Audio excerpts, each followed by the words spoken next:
The day my son Marcus told me to stop being such a negative complainer about everything was the day I realized he had no idea who his mother really was. For 25 years, I had quietly built an empire while he saw only a woman who worried too much about unpaid bills and spoke up when things weren't right. What Marcus didn't know was that his complaining mother had just received an offer that would change everything. An offer that would show him exactly what happens when you dismiss the person who's been protecting you your entire life. Before we jump back in, tell us where you're tuning in from, and if this story touches you, make sure you're subscribed, because tomorrow I've saved something extra special for you. I never imagined I'd be telling this story at 57, but here we are. My name is Diana Walsh, and I've spent the last quarter century being seen as the family worrier, the one who always found problems where others saw smooth sailing. What my family never understood was that finding problems early is exactly what made me successful in ways they never bothered to discover. I live in Cedar Falls, Michigan, a mid-sized town where everyone knows everyone else's business, or at least they think they do. For years, I worked as a quality assurance manager at Morrison Manufacturing, a mid-level automotive parts company. To my family, this meant I was the person who nitpicked production issues and complained when processes weren't followed correctly. They saw my job as professional fault-finding, an extension of what they perceived as my naturally negative personality. Marcus, my 28-year-old son, had grown particularly tired of what he called my constant negativity. Every time I raised concerns about his spending habits, questioned his business decisions, or pointed out potential problems with his get-rich-quick schemes, he would roll his eyes and accuse me of being pessimistic. His girlfriend Sarah would nod sympathetically, both of them treating me like an overly anxious mother who couldn't see the bright side of anything. My daughter Jessica, 25 and fresh out of graduate school, had developed a similar attitude. She lived in Chicago now, working for a marketing firm, and our phone conversations had become exercises in her barely concealed impatience with my concerns. When I mentioned worrying about her student loan debt, or questioned whether her expensive, downtown apartment was financially wise, she would cut me off with statements like, "Mom, you always assume the worst about everything."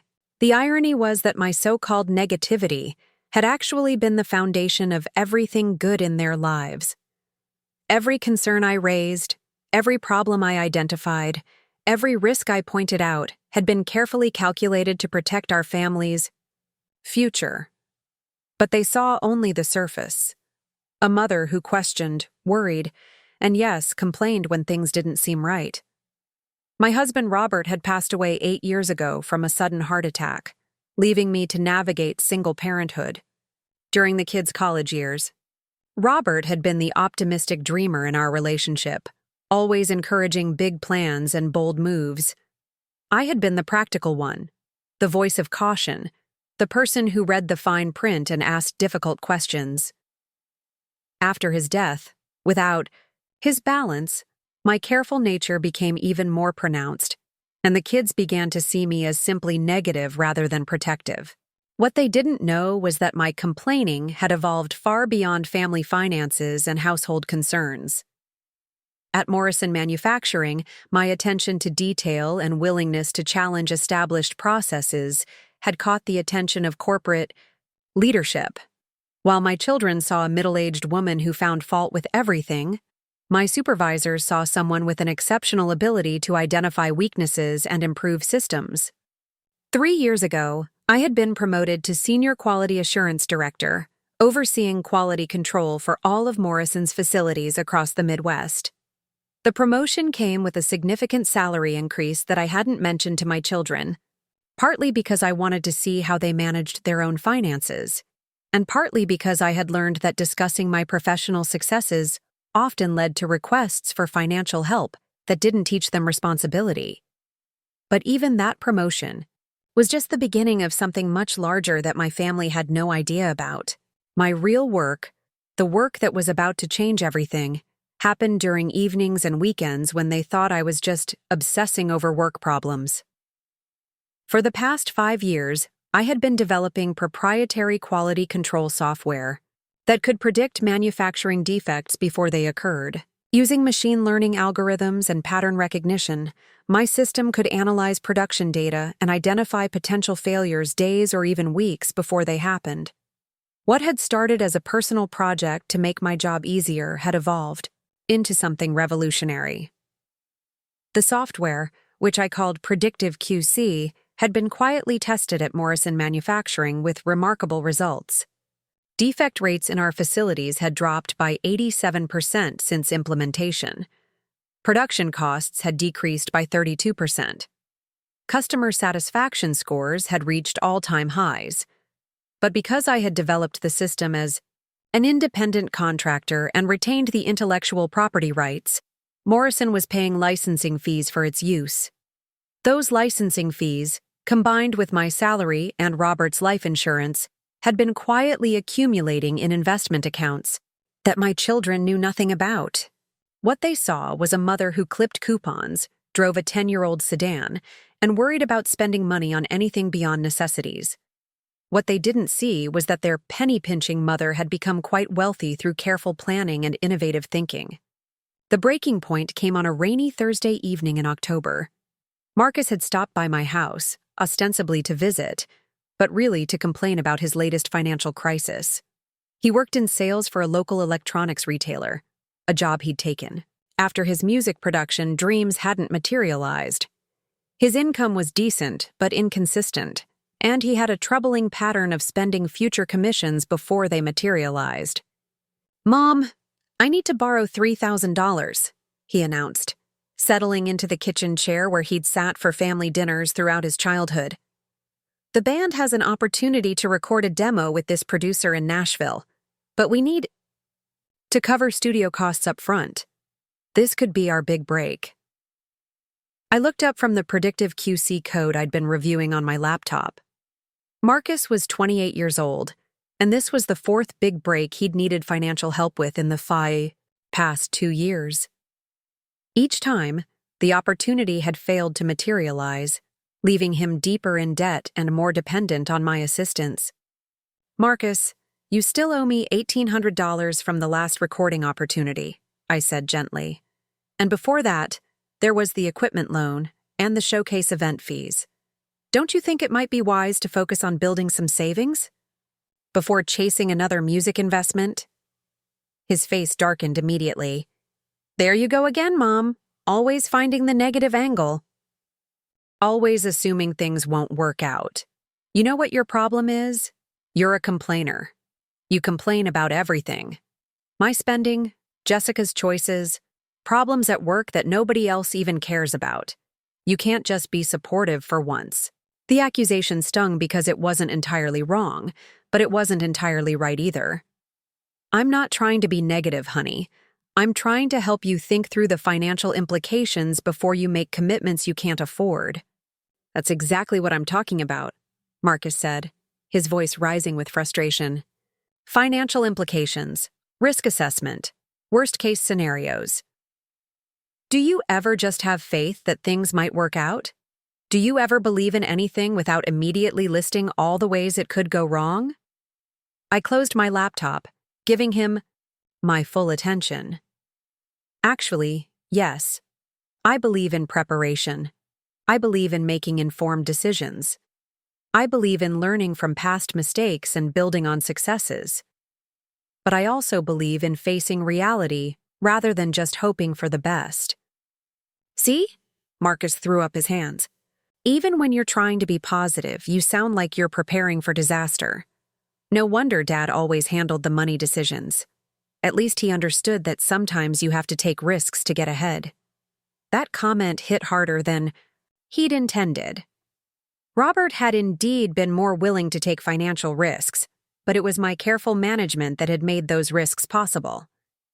It was my planning that had built the foundation for his entrepreneurism. And it was my complaining about inadequate life insurance that had ensured our family's security after his unexpected death. "Your father took risks because he knew I was managing the safety net," I said quietly.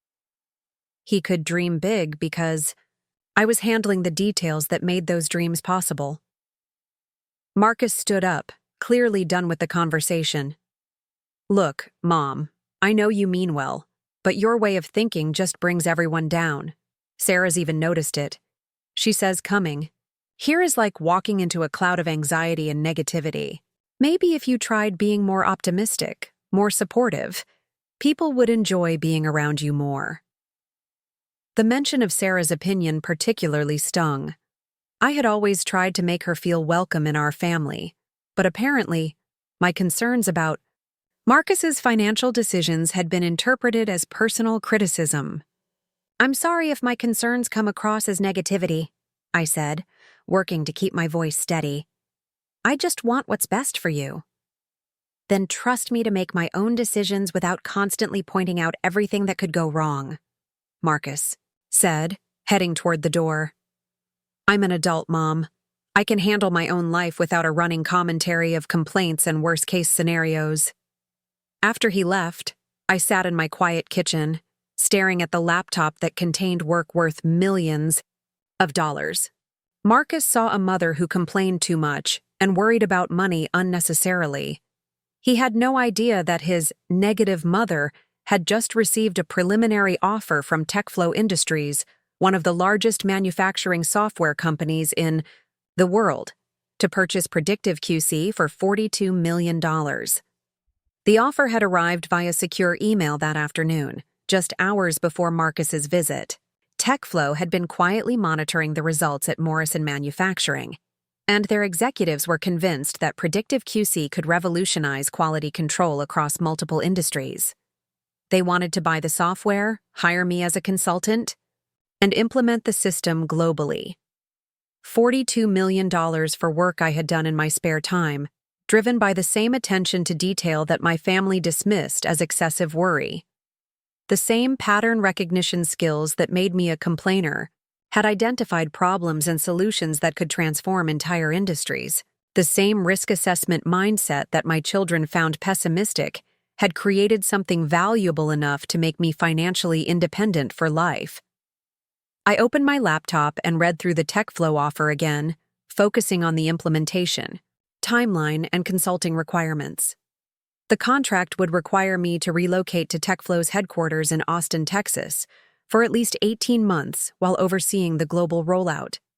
They were also offering equity in the expanded software division, which could be worth tens of millions more if the implementation succeeded as projected.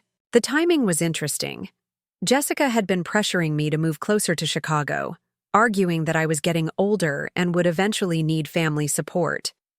Marcus had been making comments about the house being too big for one person and suggesting I should downsize to something more practical. Preparing and narrating this story took us a lot of time, so if you are enjoying it, subscribe to our channel. It means a lot to us. Now back to the story. Both of them seemed to view me as increasingly irrelevant, a burden they would need to manage as I aged. What they didn't realize was that their complaining mother was about to become one of the most sought-after consultants in manufacturing technology. TechFlow's offer included not just the software purchase, but a consulting contract that would pay me more in 2 years than I had earned in my entire previous career. Plus, there were already inquiries from other companies interested in licensing secondary applications of the technology. I spent the evening researching TechFlow Industries, examining their corporate structure, financial stability, and track record with acquired technologies. My natural inclination to investigate thoroughly, the same trait my children called excessive worry, revealed that TechFlow was an exceptionally well-managed company with a strong history of successful technology integration. The risk of accepting their offer was minimal, while the potential for long-term success was enormous. The next morning, I called my attorney, Margaret Chen, to discuss the legal implications of the TechFlow offer. Margaret had been handling my business affairs since I'd started developing predictive QC, and she was one of the few people who understood the full scope of what I'd accomplished. "Diana, this is incredible," Margaret said after reviewing the contract terms I'd forwarded. "TechFlow doesn't make offers like this unless they're absolutely certain about the technology's potential. They've clearly done extensive due diligence on your system." "What's your assessment of the terms?" I asked, though I'd already analyzed them thoroughly myself. "Exceptional. The purchase price is fair. The consulting arrangement gives you significant control over implementation, and the equity package could be worth more than the initial payment if the rollout succeeds. Plus, they're offering relocation assistance and a housing allowance that would cover a very nice place in Austin." Margaret paused before continuing. "Diana, you realize this puts you in a completely different financial category? With proper investment management, you'll never need to worry about money again. Your children's futures are secured, your own retirement is beyond comfortable, and you'll have resources to pursue any interests or philanthropic goals you might develop." The irony wasn't lost on me. My children saw a mother who worried too, much about money, while I was about to become wealthy enough to eliminate financial concerns for our entire family. They complained about my negativity, not realizing that my careful, questioning approach had created opportunities they couldn't imagine. That afternoon, I drove to Morrison Manufacturing for what would likely be one of my final days in the office. My immediate supervisor, David Park, had been instrumental in supporting my predictive QC development, and I owed him an explanation of what was coming. "I suspected something like this might happen," David said when I showed him the tech flow. "Offer. The results we've seen with your system have been extraordinary. Corporate has been getting inquiries from other companies wanting to know how we achieved such dramatic quality improvements." "I haven't accepted yet," I told him, though we both knew I would. "You should," David said firmly. "Diana, in 20 years of manufacturing management, I've never seen anything like what you've developed. This technology could change everything about how we approach quality control, and frankly, you deserve recognition for the innovation. You've been undervalued here for too long." His comment surprised me. I had always felt respected at Morrison, but David's perspective suggested that even my professional accomplishments had been minimized. "I thought my work here was appreciated." "It is, but not at the level it should be. Your salary doesn't reflect your contributions, and the company has been benefiting enormously from your innovations without adequate compensation. This TechFlow offer corrects that imbalance." Walking through the Morrison facility that afternoon, I noticed details I'd observed thousands of times before. The production lines running smoothly because of quality controls I'd implemented, the reduced waste and improved efficiency resulting from systems I'd designed, the worker satisfaction that came from having clear, effective procedures that prevented problems rather than just responding to them. Everything I'd accomplished at Morrison had grown from the same mindset my family criticized.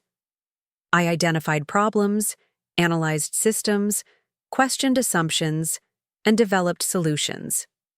What they called complaining was actually systematic thinking, applied to complex challenges. That evening I called Jessica to share some news, though not the complete story. She answered on the third ring, sounding rushed and distracted as usual. "Hi, Mom. I can't talk long. We're heading out to dinner with some clients. I just wanted to let you know that I'm considering a job opportunity that would require relocating to Texas," I said, testing her reaction. "Texas? Mom, that's so far from family. Why would you want to move away from everyone you know? And at your age, starting over somewhere new seems like a huge risk." There it was again. The assumption that my decisions were inherently questionable, that my judgment couldn't be trusted. "It's a consulting position with a technology company. The work would be interesting, and the compensation is quite good." "Technology consulting?" Jessica sounded skeptical. "Mom, are you sure you're qualified for that kind of work? I mean, you've been doing manufacturing quality control for years. That's pretty different from technology consulting." I almost laughed at the irony. My own daughter had no idea that her mother had developed technology that a major corporation was willing to pay millions to acquire. "I think my background is more relevant than you might expect." "I just worry about you making such a big change," Jessica continued. You've been in Cedar Falls your whole life. You have friends there, a house, a routine. And what if this job doesn't work out? Starting over at 57 isn't like starting over at 30. The conversation continued in the same vein, with Jessica expressing concern after concern about my decision-making ability. She meant well, but her perspective revealed how completely my family had pigeonholed me as someone who needed guidance, rather than someone capable of making sophisticated choices. After hanging up, I realized that accepting the TechFlow offer wasn't just about money or career advancement. It was about reclaiming my identity as a capable, innovative person, rather than accepting the role of family worrier that had been assigned to me. I spent the weekend reviewing financial projections and implementation timelines. The offer would require me to be available for travel and consultation for at least 3 years, with the most intensive period being the first 18 months in Austin. After that, I could work remotely while maintaining oversight of the global implementation. The financial implications were staggering. Even with conservative investment strategies, the $42 million would generate enough passive income to support a very comfortable lifestyle indefinitely. Add the consulting fees and potential equity gains, and I would have resources to pursue any interests or support any causes that mattered to me. But perhaps more importantly, accepting the offer would force my family to see me differently. No longer the cautious mother who worried about every expense, but a successful businesswoman whose innovations were valuable enough to command millions of dollars. No longer the negative complainer who found problems everywhere, but a strategic thinker whose problem identification skills had created revolutionary solutions. On Monday morning, I called Margaret Chen and authorized her to negotiate final terms with TechFlow. The basic offer was acceptable, but we wanted to refine some consulting requirements and ensure that I retained certain rights to derivative applications of the technology. "I'll need about 2 weeks to finalize everything," Margaret said. "Are you planning to tell your family about this soon?" "Not yet," I replied. "I want to see how they react to the idea of me making a major life change without their input.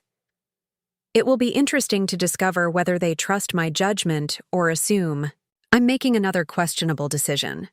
The next few days passed quietly. I continued my regular work at Morrison while Margaret handled negotiations with TechFlow. I also began researching neighborhoods in Austin, looking at housing options near TechFlow's headquarters. The company's relocation package was generous enough to cover a very nice apartment or small house, with the option to purchase something larger once the consulting arrangement was finalized. On Thursday evening, Marcus called with news about his latest financial crisis. The Nashville recording opportunity had fallen through, leaving him responsible for studio deposit fees he couldn't afford. He needed $800 to cover the debt and avoid damaging his credit rating.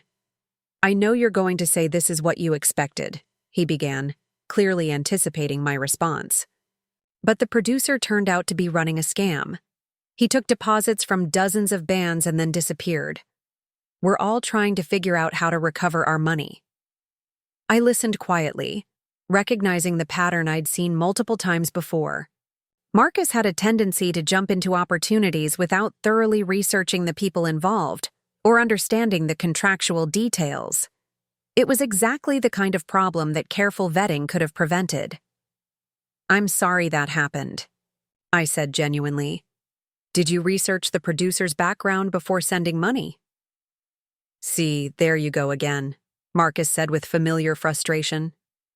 "I called to tell you about being scammed, and your first response is to suggest it's my fault for not doing enough research. Can't you just be sympathetic without immediately analyzing what I should have done differently?" The accusation was fair in some ways, but missed the larger point. "I am sympathetic, Marcus. I hate that you were taken advantage of, but I also care about preventing it from happening again in the future."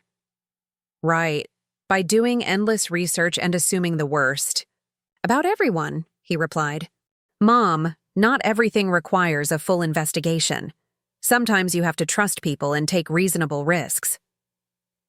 And sometimes taking a few minutes to verify credentials could save you hundreds of dollars and a lot of frustration, I countered, gently. Marcus sighed heavily. This is exactly what I'm talking about. You can't just offer support without turning it into a lecture about risk management. It's exhausting, Mom. Everything becomes a teachable moment about what I should have done differently. His comment stung because it contained truth I didn't want to acknowledge. I had become someone who analyzed problems rather than simply offering comfort, but I'd developed that approach because emotional support without practical solutions didn't prevent future problems. You're right, I said, surprising him. I do tend to focus on prevention rather than just offering sympathy. I guess I've gotten into the habit of trying to solve problems rather than just listening to them. Finally, Marcus said, sounding relieved. Look, I know you mean well, but sometimes I just need my mom to be understanding without immediately trying to fix everything or prevent the next problem. We talked for a few more minutes, with me making a conscious effort to be supportive without offering unsolicited advice. After hanging up, I realized that my family's perception of me as overly negative had some basis in reality. I had become someone who saw problems before solutions, risks before opportunities. But I also recognized that this same trait had enabled me to develop technology worth millions of dollars. My ability to identify potential failures had created systems that prevented them. My tendency to question assumptions had led to innovations that others missed. What my family saw as excessive worry was actually analytical thinking applied to complex situations. The TechFlow opportunity would change more than my financial situation. It would provide a chance to demonstrate that my careful questioning approach could create extraordinary value. My children would finally see that their complaining mother possessed skills and insights that commanded respect in the broader world. On Friday afternoon, Margaret called with an update on the TechFlow negotiations. They've agreed to all our terms, she announced. The final offer is $43.5 million for the software, plus a 3-year consulting contract worth an additional $12 million. They also increased the equity package and agreed to more flexible travel requirements. The numbers were almost incomprehensible. In total, the agreement would provide me with over $55 million, plus potential equity gains that could double that amount. I would go from being a middle-class quality control manager to being among the wealthiest people in Cedar Falls. When do they need a final decision? I asked. Monday morning. They want to announce the acquisition next week and begin implementation planning immediately. Diana, this is an incredible opportunity. I strongly recommend accepting. That weekend, I walked through my house in Cedar Falls, thinking about the life I'd built there. The mortgage had been paid off years ago with Robert's life insurance money. The garden behind the house contained vegetables and flowers I'd planted and tended for decades. The basement workshop where I'd developed early versions of predictive QC still held prototypes and testing equipment. This house represented stability, history, and the careful financial management that had enabled me to pursue innovative projects.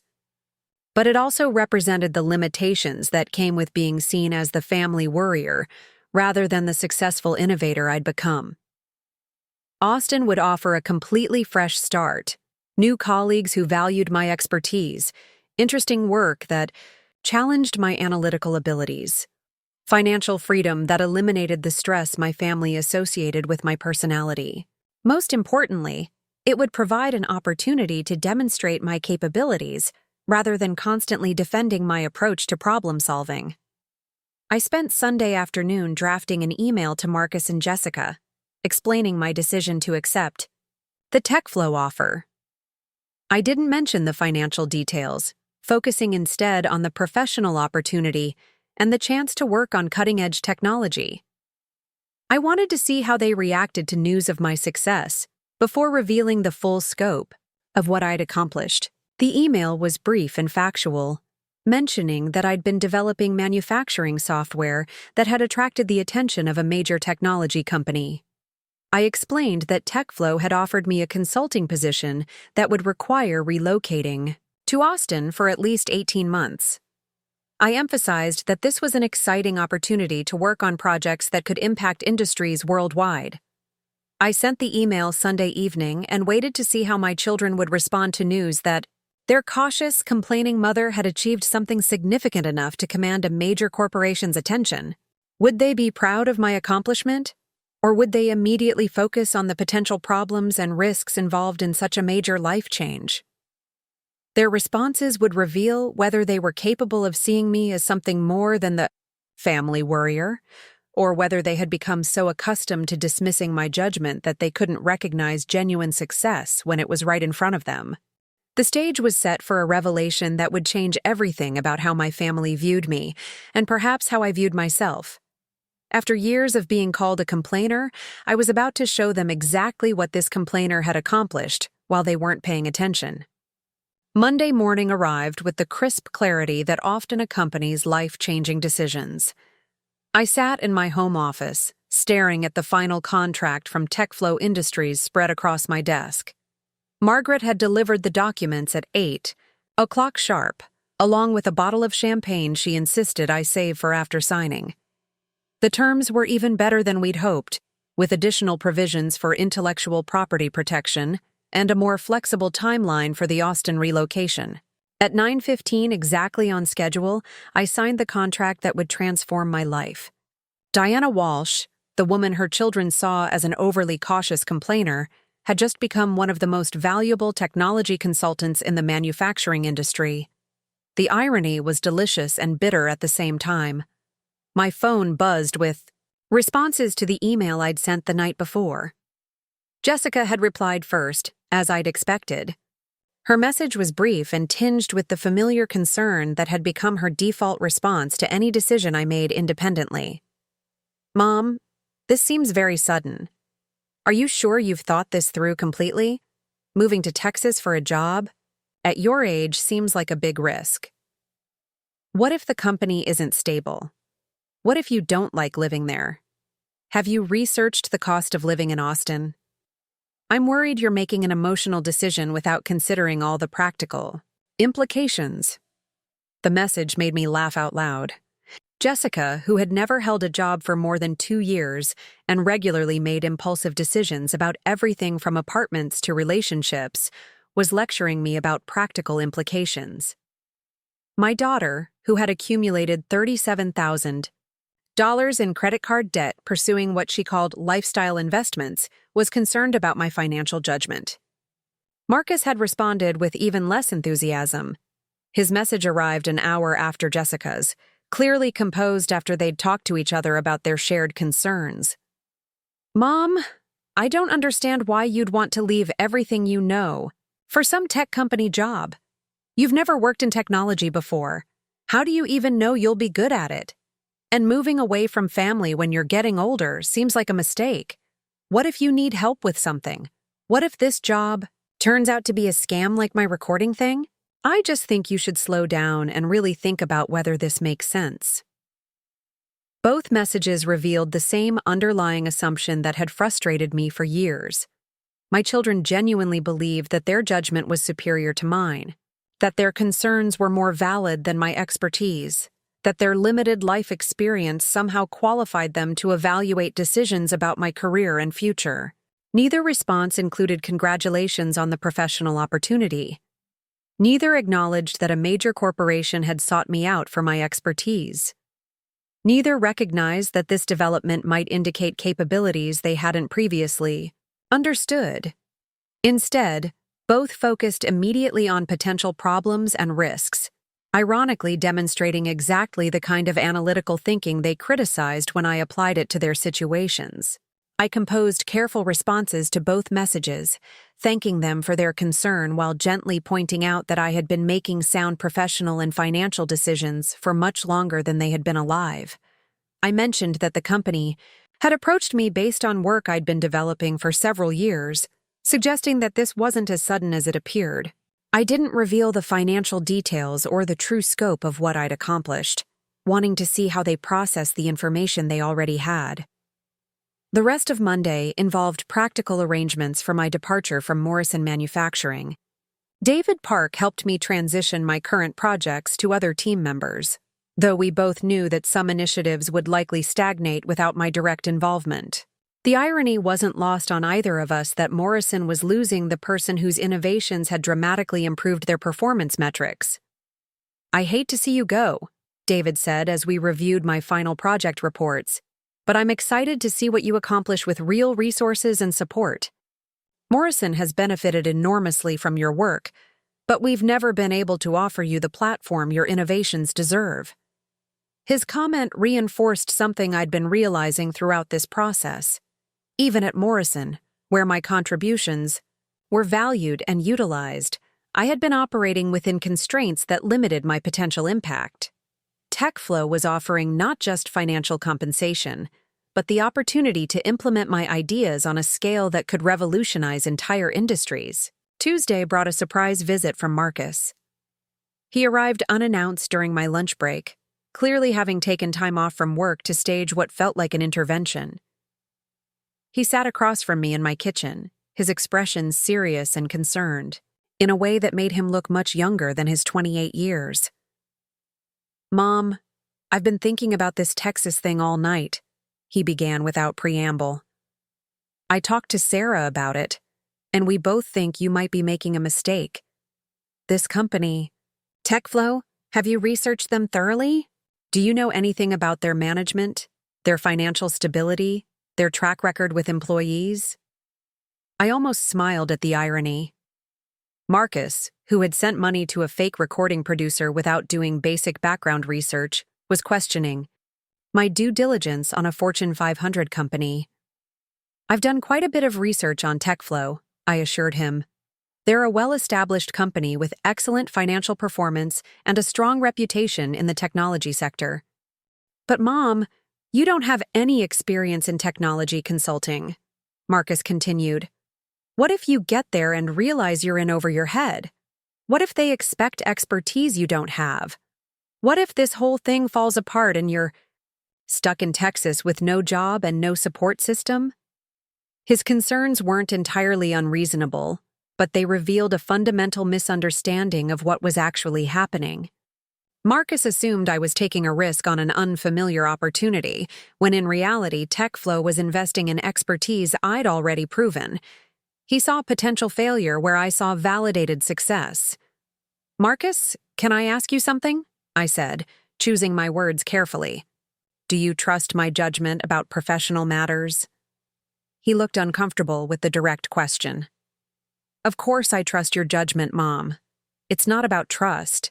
It's about being realistic about challenges and potential problems.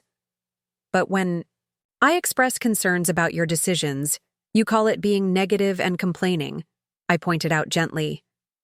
"When I question whether you've researched opportunities thoroughly, you say I'm being pessimistic. How is what you're doing right now any different?" Marcus was quiet for a moment, clearly recognizing the parallel I was drawing. "I guess the difference is that I'm young enough to recover from mistakes," he said finally. "If my music thing doesn't work out, I can try something else.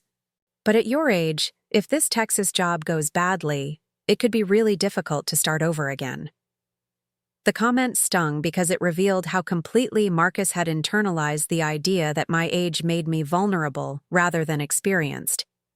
He couldn't conceive that 57 years of life might have provided me with judgment and expertise worth respecting rather than protecting. "You know, Marcus, when your father and I were your age, we were raising 2 children while building careers and managing a household," I said. "We made dozens of major decisions every year about finances, education, healthcare, housing. Did we make mistakes? Of course.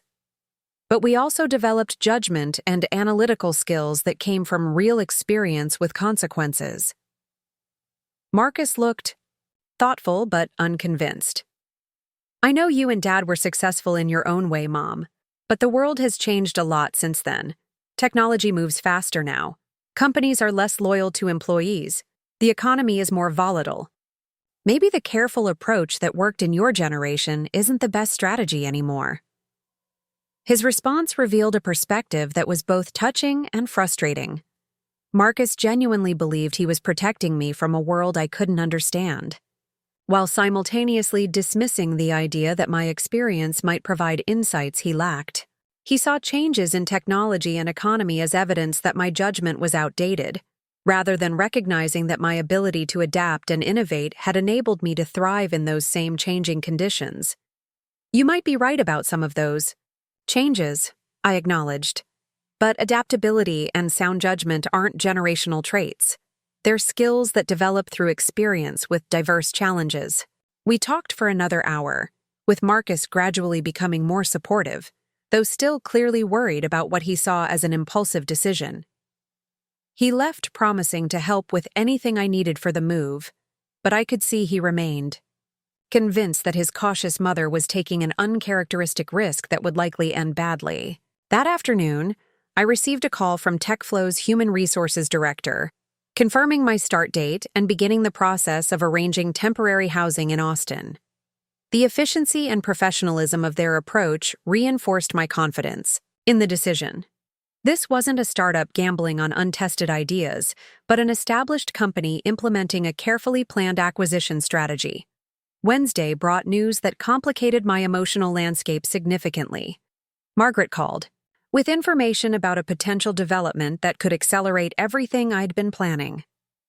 Diana, I just heard from 2 other companies that are interested in licensing secondary applications of your predictive QC technology, she announced. Aerospace manufacturing and pharmaceutical production, completely different industries, but with similar quality control challenges. The implications were staggering. If predictive QC could be adapted for aerospace and pharmaceutical applications, the licensing revenue could eventually exceed the TechFlow purchase price. My software wasn't just valuable for automotive manufacturing. It represented a fundamental advancement in quality control methodology that could transform multiple industries. What kind of timeline are we looking at? I asked, though I suspected the answer would complicate my already complex situation with my family. Both companies want to begin discussions immediately, Margaret replied. The aerospace firm is particularly interested because they're facing new regulatory requirements that your system could help them meet. They're talking about licensing, fees in the 8-figure range if the adaptation proves successful. 8 figures. Potentially hundreds of millions of dollars in additional revenue over the next decade, all stemming from work I'd developed while my children worried about my tendency to find problems with everything. The woman they saw as overly cautious and negative had created intellectual property valuable enough to transform entire industries. I'll need to discuss this with TechFlow, I said. The exclusivity clauses in our agreement might affect secondary licensing opportunities. Actually, they don't, Margaret said with satisfaction evident in her voice. We negotiated those provisions specifically to preserve your rights to derivative applications. TechFlow gets exclusive access to automotive and general manufacturing implementations, but you retain rights to industry-specific adaptations they're not pursuing. The conversation left me feeling simultaneously exhilarated and overwhelmed. In the span of a week, I had gone from being seen as the family complainer to potentially becoming one of the most successful technology innovators in multiple industries. The scale of the transformation was almost incomprehensible. That evening, I sat in my garden for what might be one of the last times before winter, thinking about the journey that had brought me to this point. Every concern I'd raised over this years, every problem I'd identified, every risk I'd analyzed had contributed to developing the pattern recognition skills that made predictive QC possible. My so-called negativity had been systematic thinking applied to complex challenges. The tomatoes I'd planted in spring were heavy with fruit, the result of careful soil preparation, consistent watering, and early identification of potential pest problems. The garden was a perfect metaphor for my approach to everything: thorough preparation, attention to detail, and proactive problem-solving. What my family called complaining, I recognized as the methodology that had enabled both a successful garden and revolutionary software. Thursday brought an unexpected call from Jessica. Instead of her usual rushed, distracted tone, she sounded thoughtful and slightly apologetic. "Mom, I've been thinking about our conversation regarding your Texas opportunity," she began. "I realize my first response was pretty negative, and I wanted to apologize for that. I've been doing some research on TechFlow Industries, and they're actually a really impressive company." Her research had revealed what I'd already known. TechFlow was financially stable, technologically innovative, and had an excellent reputation for employee treatment. The company's stock had consistently outperformed market averages for the past 5 years, and their leadership team included some of the most respected names in manufacturing technology. "I found some articles about their recent acquisitions," Jessica continued, "and it looks like they only pursue technologies with really strong potential. The fact that they approached you suggests your work must be pretty valuable." The acknowledgement meant more than I'd expected. Jessica had moved beyond her initial concern to actually investigate the situation, demonstrating exactly the kind of thorough analysis I'd been trying to teach both my children for years. "I appreciate you taking the time to research the company," I said sincerely. "It means a lot that you're supporting this decision." "I'm trying to be more supportive and less immediately worried about everything," Jessica admitted. I realized that my first response sounded a lot like what Marcus says. "About you always finding problems with things. Maybe I inherited more of your analytical nature than I thought." The observation was perceptive and surprisingly mature. Jessica was recognizing that careful analysis wasn't inherently negative, but could be a valuable tool for making informed decisions. She was beginning to understand that my approach to problem-solving came from wisdom rather than pessimism.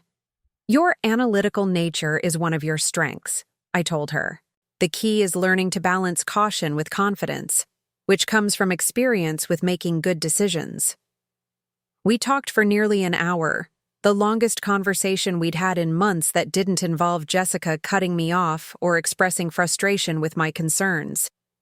For the first time in years, I felt like she was seeing me as a capable adult, rather than an aging parent who needed guidance and protection. Friday morning brought the finalization of my departure arrangements at Morrison Manufacturing. David. Park organized a small farewell gathering with the quality assurance team, though I couldn't tell them the full scope of what I'd be doing at TechFlow due to confidentiality agreements.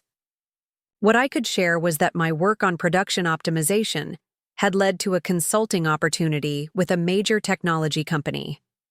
The gathering was more emotional than I'd anticipated. Several team members spoke about projects I'd led, problems I'd solved, and innovations I'd implemented that had made their jobs easier and more effective. Listening to their comments, I realized that even at Morrison, where I felt valued, my contributions had been more significant than I'd fully appreciated. "Diana has this amazing ability to see problems before they become crises," said Jennifer Martinez, a junior quality analyst I'd mentored. "She taught me that preventing issues is always more efficient than solving them after they occur. That's changed how I approach everything." The comment perfectly captured what my family had never understood about my analytical nature. What they saw as negativity, my colleagues recognized as proactive problem-solving that prevented difficulties rather than simply responding to them. After the farewell gathering, I spent the afternoon cleaning out my office and transferring files to my replacements. The process was bittersweet, marking the end of a career phase that had been satisfying and successful, even if underappreciated by those closest to me. That evening, I began the practical process of preparing for the move to Austin. TechFlow had provided relocation assistance that included temporary housing, moving expenses, and even help with selling my house if I chose to make the move permanent. The comprehensive support reinforced their serious commitment to making the consulting arrangement successful. I also spent time researching Austin neighborhoods, looking for an area that would provide the right balance of convenience to TechFlow's offices and access to cultural activities that interested me. The city offered opportunities I'd never had. In Cedar Falls, world-class museums, diverse dining, live music venues, and a thriving technology community where my innovations would be understood and valued. The weekend brought another visit from Marcus, this time with Sarah accompanying him. I suspected they'd discussed strategy beforehand, planning to present a unified front of concern about my decision. They arrived Saturday afternoon with groceries and an offer to cook dinner, clearly intending to create a comfortable atmosphere for serious conversation. "Mom, we wanted to talk to you about this Austin move," Sarah began as we prepared vegetables in my kitchen. "We're worried about you being so far from family, especially if you need help with anything." The concern was touching, but revealed the same fundamental misunderstanding that had frustrated me throughout this process. Sarah and Marcus seemed to view 57 as approaching elderly, requiring family proximity for support and assistance. They couldn't conceive that this might be the beginning of my most productive and independent phase, rather than the start of decline. "I appreciate your concern," I said carefully, "but I'm not sure why you think I'll need help. I've been managing quite well on my own for 8 years now." Marcus jumped in with what was clearly a prepared argument. "We know you've been independent, Mom, but being in a new city where you don't know anyone could be isolating. What if you get sick? What if you have car trouble? What if you just need someone to talk to about work stress?" Their questions revealed how completely they'd misunderstood what was happening.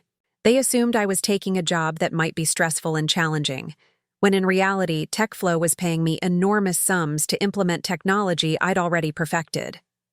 They worried about isolation in a new city, not realizing that Austin's technology community would provide professional and social connections far more stimulating than anything available in Cedar Falls. "Those are reasonable concerns for anyone moving to a new city," I acknowledged, "but I think you might be overestimating the challenges and underestimating my ability to handle them." Sarah looked uncomfortable, clearly wanting to express something. She wasn't sure how to articulate. "Diana, we're not trying to be condescending or treat you like you can't take care of yourself. It's just that this whole thing seems so different from anything you've done before. You've always been so careful about changes, so worried about risks. This move seems uncharacteristically impulsive." Her observation was both accurate and completely wrong. I had always been careful about changes and worried about risks, which was exactly why the TechFlow opportunity was so appealing. I had thoroughly analyzed every aspect of the arrangement, evaluated all potential complications, and determined that the benefits far outweighed any conceivable problems. This wasn't impulsive behavior, it was careful analysis leading to a confident decision. "You're right that I'm usually very cautious about major changes," I agreed. "What might surprise you is that this decision represents exactly that kind of careful analysis. I've spent weeks researching TechFlow, evaluating the opportunity, and considering all the potential complications you're worried about." Marcus and Sarah exchanged glances, clearly not entirely convinced, but recognizing that their concerns weren't swaying me. We spent the rest of the evening discussing practical details of the move, with both of them gradually becoming more supportive, though still obviously worried about what they saw as an unprecedented risk. Sunday morning brought a development that would accelerate everything I'd been planning. Margaret called with urgent news about the aerospace company that had expressed interest in licensing predictive QC technology. "Diana, Boeing wants to schedule a demonstration next week," she announced without preamble. "They're facing massive quality control challenges with their new manufacturing processes, and they think your system could be the solution they need." Boeing, one of the largest aerospace manufacturers in the world, potentially interested in licensing technology I'd developed in my spare time. The validation was overwhelming and terrifying at the same time. "What kind of timeline are they looking at?" I asked, though I suspected the answer would complicate my already complex situation. "They want to move quickly," Margaret replied. If the demonstration is successful, they're prepared to negotiate licensing terms immediately. They're talking about implementation across all their manufacturing facilities worldwide. The implications were staggering. Boeing operated dozens of manufacturing facilities across multiple countries. A licensing agreement with them could generate revenue that dwarfed even the TechFlow purchase price. My complaining about manufacturing inefficiencies had led to innovations that could transform the aerospace industry. "I'll need to coordinate with TechFlow about this," I said. "They should probably be involved in any demonstrations, since they'll be handling the technical implementation." "Actually, Boeing specifically wants to work with you directly," Margaret explained. "They want to understand the underlying methodology, not just license-finished software. They're looking for someone who can adapt the system to their unique manufacturing challenges." The conversation left me feeling simultaneously exhilarated and overwhelmed. In the span of 10 days, I had gone from being dismissed as the family complainer to being courted by some of the largest corporations in the world. The scale of the transformation was almost incomprehensible.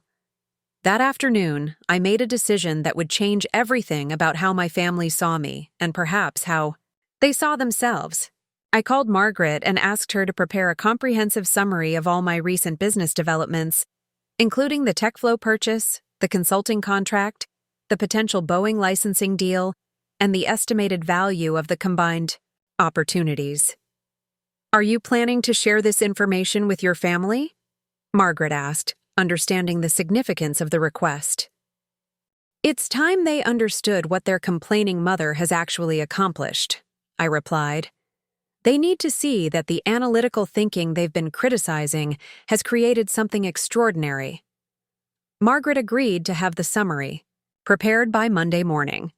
The document would include financial projections, implementation timelines, and market analysis that would demonstrate the full scope of what I'd achieved.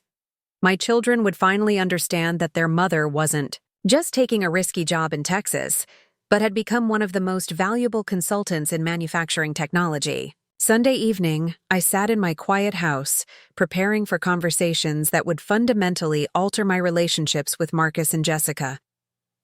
They had spent years seeing me as overly cautious, excessively worried, and prone to finding problems where others saw opportunities. Tomorrow, they would learn that their analytical, careful, supposedly negative mother had created intellectual property worth potentially hundreds of millions of dollars. The revelation would force them to reconsider everything they thought they knew about my capabilities, my judgment, and my place in their lives. More importantly, it would demonstrate that the traits they'd criticized as excessive worry and complaining were actually systematic thinking and proactive problem-solving that had enabled extraordinary success.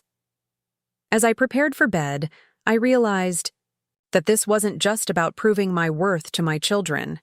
It was about reclaiming my identity as a capable, innovative person, rather than accepting the role of aging parent who needed protection and guidance. The TechFlow opportunity had provided more than financial security. It had given me the platform to demonstrate that 57 could be the beginning of the most exciting and productive phase of my life, rather than the start of inevitable decline. The stage was set for revelations that would change everything, about how my family viewed me, and perhaps more importantly, how I viewed myself. After years of being called a complainer, I was about to show them exactly what this complainer had accomplished, while they weren't paying attention. Monday morning arrived with the weight of impending truth. Margaret had delivered the comprehensive business summary at 8 o'clock sharp, and the documents spread across my dining room table told a story that would shatter every assumption my children had made about their supposedly limited mother. The numbers were staggering even to me. $55.5 million from TechFlow, potential aerospace licensing worth hundreds of millions more, and intellectual property that could transform manufacturing across multiple industries. I had invited both Marcus and Jessica to dinner that evening, telling them I had important news to share about my future plans. Neither suspected that their complaining mother was about to reveal herself as one of the most successful technology innovators they'd ever encountered. The morning was consumed with final preparations for my transition to TechFlow. David Park called to confirm that Morrison's board had approved a consulting arrangement that would allow me to advise on quality control implementations even after my departure. The irony wasn't lost on either of us that Morrison wanted to retain access to expertise they'd been getting for a fraction of its market value. "Diana, I hope you realize how extraordinary this whole situation is," David said during our final conversation. "In 23 years of manufacturing management, I've never seen anyone develop technology this valuable while working a standard corporate job. What you've accomplished should be a case study in innovation and entrepreneurship." His words reinforced something I'd been gradually understanding throughout this entire process. My achievements weren't just personally satisfying. They represented a fundamental advancement in manufacturing technology that could benefit countless industries and workers. The problems I'd identified and solved weren't trivial complaints, but significant inefficiencies that had been plaguing manufacturing for decades. At noon, Margaret called with an update that would make the evening's revelations even more dramatic. "Diana, I just got off the phone with Boeing's acquisition team," she announced. "They want to schedule the demonstration for Thursday, and they're bringing their entire quality control leadership team. This isn't just a preliminary meeting. They're treating this as a major strategic initiative." The timeline was accelerating, beyond anything I'd anticipated. Within a week, I would be presenting to one of the world's largest aerospace manufacturers, demonstrating technology that could revolutionize how they approach quality control. The woman my children saw as overly cautious and prone to finding fault with everything had created solutions that the most demanding industries in the world wanted to implement. "What's their initial assessment of the potential licensing value?" I asked, though I suspected the answer would be almost incomprehensible. "Conservative estimates are in the 200 million range over 5 years," Margaret replied. "But if the system performs as expected across their global facilities, we could be looking at significantly higher numbers.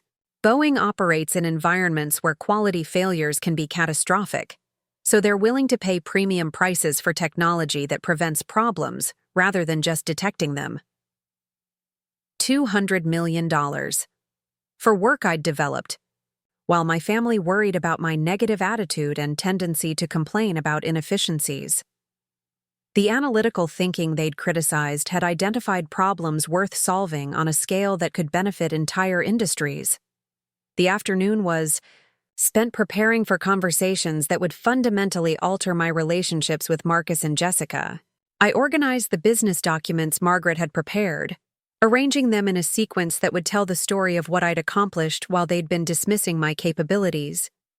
The presentation would be factual rather than emotional, letting the numbers and opportunities speak for themselves. At 5:30, I began preparing dinner for what would likely be one of the most significant conversations of my life. I chose comfort foods that would create a relaxed atmosphere: roast chicken, mashed potatoes, green beans from my garden. The familiar meal would provide a stark contrast to the extraordinary news I was about to share. Marcus arrived first, as I'd expected. He hugged me warmly and immediately began helping with final dinner preparations, his movements carrying the easy familiarity of someone who'd spent countless evenings in this kitchen. There was no indication that he suspected this dinner would challenge everything he thought he knew about his mother's capabilities. "You seem excited about something," he observed as I arranged serving dishes. "Is this about the Texas job? Have you made a final decision?" The question was perfectly timed. "Actually, yes. I've made several decisions that I want to share with both of you tonight." Jessica arrived 20 minutes later, looking polished and professional in her marketing executive attire. She embraced me warmly and complimented the dinner preparations, her manner suggesting she expected a pleasant family evening rather than life-changing revelations. We settled around the dining room table where we'd shared thousands of family meals over the years. The familiar setting made what was about to happen even more surreal.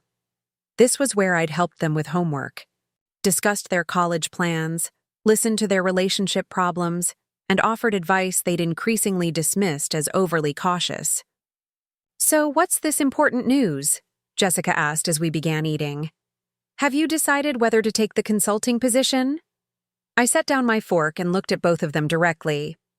"I've accepted the TechFlow offer, but there are aspects of the situation I haven't shared with you yet. Aspects that might change how you understand what's been happening."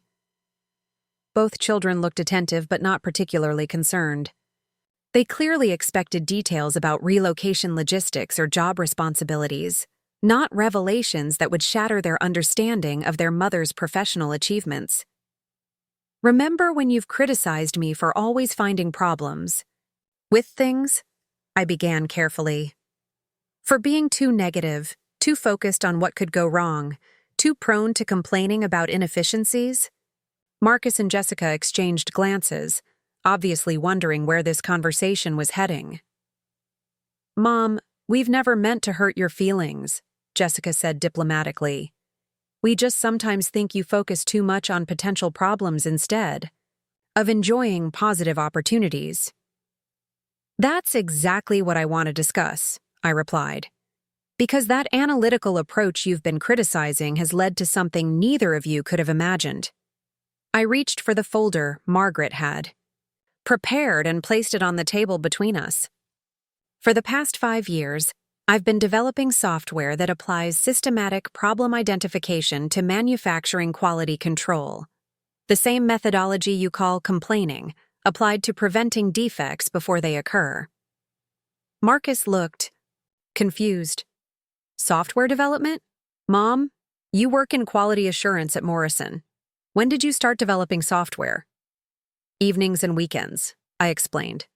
"While you thought I was obsessing over work problems, I was actually creating solutions that could transform entire industries." I opened the folder and showed them the first document, a summary of predictive QC's performance metrics at Morrison.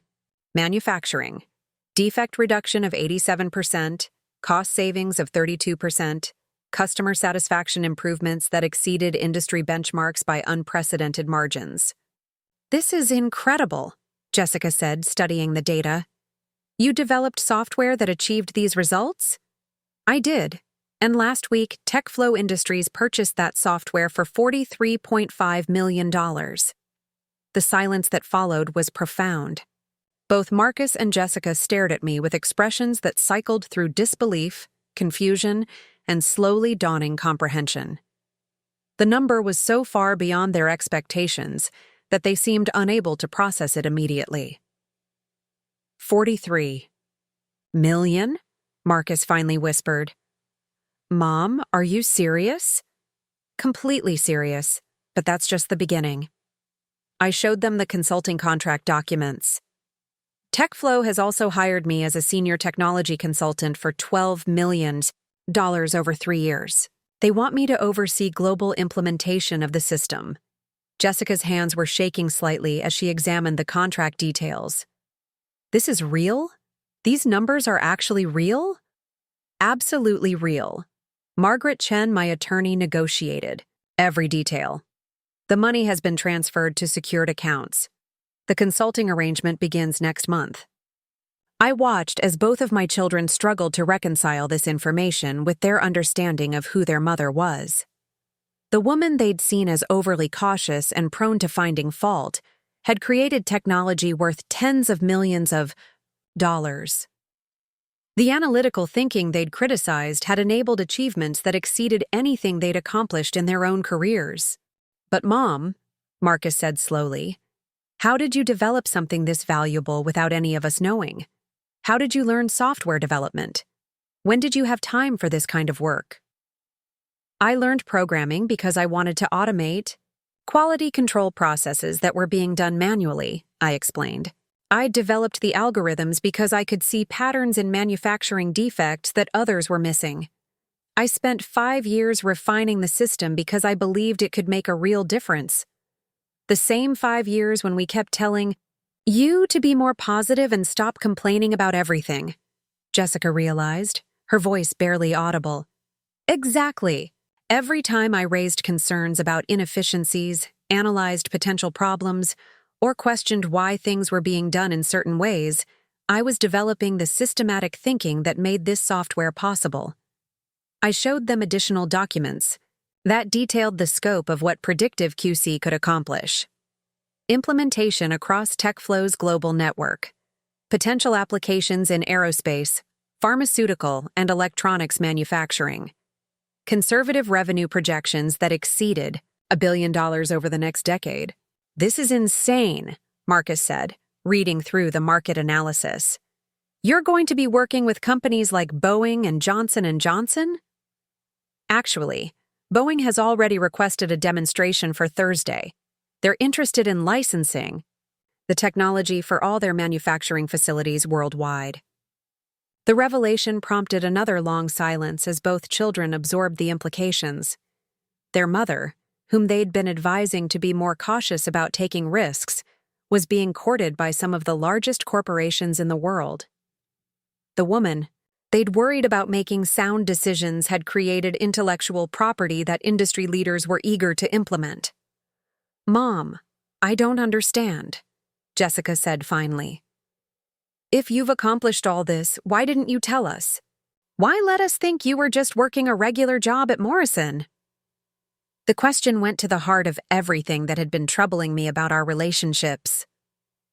"Because you never asked what I was working on beyond my basic job responsibilities. You never showed interest in my projects or innovations. You saw someone who worried too much about details rather than someone who was solving complex problems." Marcus looked stricken. "We never gave you credit for being capable of something like this." "More than that," I continued gently. "You actively discouraged the very traits that made this possible. Every time I analyzed risks, questioned assumptions, or identified potential problems, you characterized it as being negative or complaining. You couldn't see that systematic analysis was actually a valuable skill." I showed them the final set of documents, financial projections that demonstrated how the combined TechFlow purchase, consulting fees, and potential licensing agreements would impact my long-term financial security. Even with conservative investment strategies, the income would exceed anything our family had ever imagined. "You're going to be wealthy," Jessica said, stating the obvious but needing to say it aloud. "Like, really wealthy. Wealthy enough that I'll never need to worry about money again," I confirmed. "Wealthy enough to pursue any interests or support any causes that matter to me. Wealthy enough to help both of you achieve your goals without it affecting my own security." The mention of helping them prompted another exchange of glances between Marcus and Jessica. They were clearly remembering recent conversations where they'd expressed concern about my financial judgment and decision-making abilities. "Mom, I feel terrible about questioning your judgment regarding this opportunity," Marcus said. "I was treating you like you couldn't evaluate risks properly, when you'd already created something more valuable than anything I've ever accomplished. And I was worried about you being able to handle a technology consulting job," Jessica added, "when you're apparently one of the most innovative technology consultants in the country." Their acknowledgments were gratifying, but I wanted them to understand the broader implications of what had happened between us. "This isn't just about one business success," I explained. "It's about recognizing that the traits you've been criticizing might actually be valuable strengths rather than personality flaws." I described how my tendency to identify problems had led to innovations that prevented those problems. How my focus on risk analysis had enabled me to develop solutions that were both effective and implementable. How my attention to detail had created software that could operate reliably in the demanding environments where quality failures had serious consequences. Everything you called complaining was actually systematic thinking applied to complex challenges, I concluded. The same methodology that irritated you when applied to your personal decisions created technology that major corporations want to license. Marcus leaned back in his chair, clearly overwhelmed by the scope of what he was learning. "I keep thinking about all the times I told you to be more positive, to stop finding problems with everything," I was essentially telling you to stop using the skills that made you successful. And I was lecturing you about being practical and realistic, Jessica added, when you'd already been more practical and realistic than I could have imagined. The conversation continued for nearly 3 hours as we worked through the implications of everything I'd revealed. Both Marcus and Jessica asked detailed questions about the technology, the business arrangements, and my plans for the future. Their engagement was deeper and more respectful than any professional conversation we'd had in years. "So what happens now?" Marcus asked as we cleared the dinner dishes. "Do you move to Austin permanently, or is this temporary?" "That depends on how much I enjoy the work and the opportunities that develop," I replied. TechFlow has been very flexible about arrangements. If the Boeing licensing deal succeeds, I might need to travel extensively for implementations. There could be opportunities to work with companies worldwide.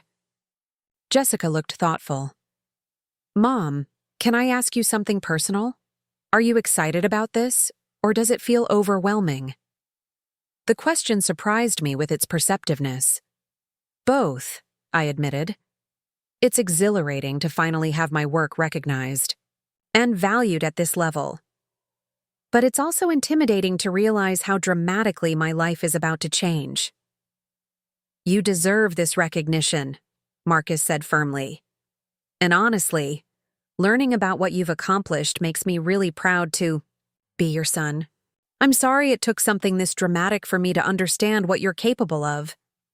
His apology was more meaningful than I'd expected. For years, I'd felt diminished by my children's perception of me as overly cautious and negative. Having them finally see the value in my analytical approach felt like reclaiming a part of myself I'd been forced to suppress. "There's something else I want you both to understand," I said as we settled back around the table. "This success doesn't mean I was right about everything, or that my concerns were always valid. But it does mean that my approach to problem-solving has value, even when it's inconvenient or seems excessive." "What do you mean?" Jessica asked. "I mean that when I raise concerns about your decisions, it's not because I don't trust your judgment. It's because I've learned that careful analysis prevents problems that are much more difficult to solve after they occur. The same thinking that created predictive QC could help you avoid financial or professional difficulties." Marcus nodded. Slowly. "So, when you questioned my music investments, you weren't being unsupportive. You were applying the same risk analysis that made you successful." "Exactly. But I understand now that I need to present my concerns more constructively, and you need to consider them more seriously. We've both been operating from incomplete information about each other's capabilities." The evening concluded with plans for them to visit me in Austin once I was settled, and with promises to maintain better communication about both my work and their career developments. The dynamic between us had shifted fundamentally. They were no longer treating me as an aging parent who needed guidance, and I was no longer accepting their dismissal of my expertise.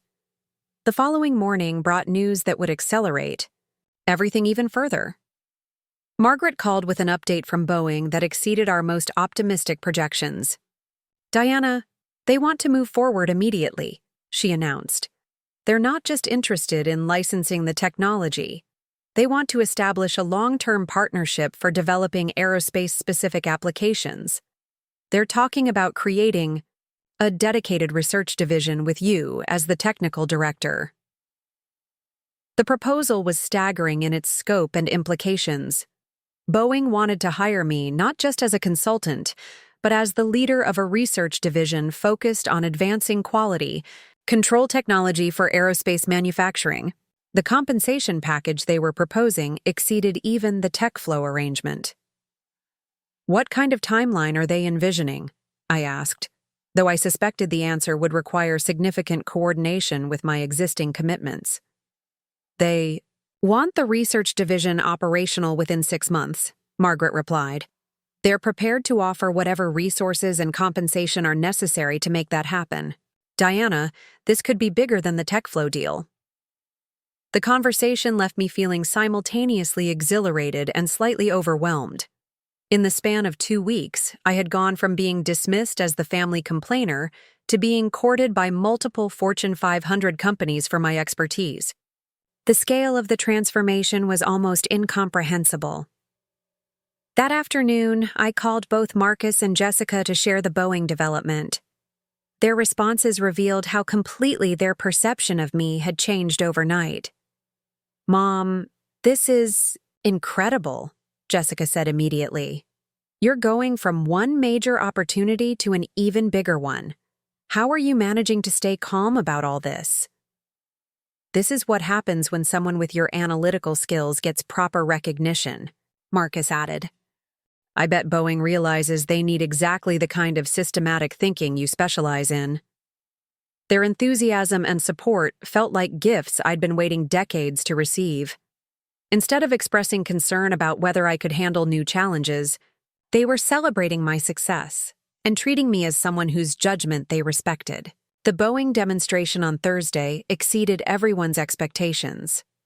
Their quality control team was immediately impressed by predictive QC's capabilities, and the technical leadership recognized that my approach represented a fundamental advancement in manufacturing methodology. By Friday morning, they had submitted a formal proposal for the Research Division partnership. The weekend brought a celebration dinner that Marcus and Jessica organized at an upscale restaurant in downtown Cedar Falls. They had invited several family friends, including colleagues from Morrison who had worked with me over the years. The evening became an impromptu recognition of achievements that had been accomplished quietly but were now being acknowledged publicly. "I have to admit," said Jennifer Martinez from Morrison's quality team, "Diana's innovations changed everything about how we approach manufacturing, but I never realized she'd developed the technology independently. I assumed Morrison's engineering department had created the systems she implemented." Her comment highlighted something that had been troubling me throughout this entire process. Even at Morrison, where my contributions were valued and utilized, the scope of my innovations had been underestimated. People had assumed that systematic improvements were the result of team efforts rather than individual creativity and expertise. "That's exactly why this TechFlow opportunity is so important," Marcus said, addressing the group with a pride I'd rarely heard in his voice. "Mom finally gets to demonstrate what she's capable of accomplishing when she has proper resources and recognition." The evening concluded with toasts and congratulations that felt like a long overdue validation of work I'd been doing quietly for years. But perhaps more meaningful than the professional recognition was the change I saw in my children's attitudes toward me. They were no longer seeing me as someone who needed protection and guidance, but as someone whose expertise and judgment commanded respect. Monday morning brought the finalization of arrangements that would transform my life completely. The Boeing Research Division proposal had been approved at the highest levels of corporate leadership, with implementation scheduled to begin immediately after my initial commitment to TechFlow was fulfilled. The combined opportunities would provide income and professional recognition that exceeded anything I had imagined possible.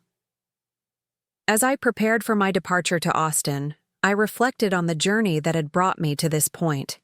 Every concern I'd raised over the years, every problem I'd identified, every risk I'd analyzed had contributed to developing the systematic thinking that made these achievements possible. The traits my family had criticized as excessive worry and constant complaining had enabled success on a scale that benefited not just me, but potentially entire industries. The house in Cedar Falls, where I'd raised my children and developed the early versions of predictive QC, would be maintained as a home base for visits back to Michigan, but my primary focus would shift to Austin, Boeing's facilities in various locations, and whatever opportunities developed from the expanding applications of my technology. The morning of my departure, both Marcus and Jessica came to see me off. Their embraces were warmer and more respectful than any goodbye we'd shared in years. They were no longer concerned about their mother making questionable decisions, but excited about her success and eager to support whatever came next. "I'm really proud of you, Mom," Jessica said as we stood in my driveway. Not just for the business success, but for never giving up on your ideas even when we weren't supporting them. And I'm sorry for calling you a complainer, Marcus added. I understand now that you were identifying real problems and developing real solutions. That's the opposite of complaining. Their acknowledgments meant more than the financial success or professional recognition. For the first time in years, my children saw me as someone whose judgment and expertise deserved respect, rather than someone whose concerns needed to be managed or dismissed. As I drove toward Austin and the next phase of my career, I reflected on what my family had learned and what I had discovered about myself. The analytical thinking they'd criticized had created technology that could transform manufacturing across multiple industries. The systematic approach they'd called negative had identified problems worth solving on a scale that commanded millions of dollars in corporate investment. Most importantly, I had learned that age 57 could be the beginning of the most exciting and productive phase of my life, rather than the start of inevitable decline. The traits I'd been encouraged to suppress were actually valuable strengths that had enabled extraordinary achievement when applied to the right challenges. My son had complained that I was always complaining, not understanding that his complaining. Mother had been quietly revolutionizing quality control methodology while he wasn't paying attention. Now he would never complain about what he'd lost when he finally understood what he'd gained. A mother whose innovations could benefit industries worldwide and whose success demonstrated that careful analysis and systematic thinking were valuable skills rather than personality flaws. The road to Austin stretched ahead, leading toward opportunities that would have been inconceivable just weeks earlier. But perhaps more valuable than the professional success was the reclaimed sense of self-worth that came from finally being seen and valued for who I truly was, an innovative thinker whose supposed negativity had actually been systematic problem-solving applied to complex challenges that others had been unable to address. Up next, you've got two more standout stories. Right on your screen. If this one hit the mark, you won't want to pass these up. Just click and check them out.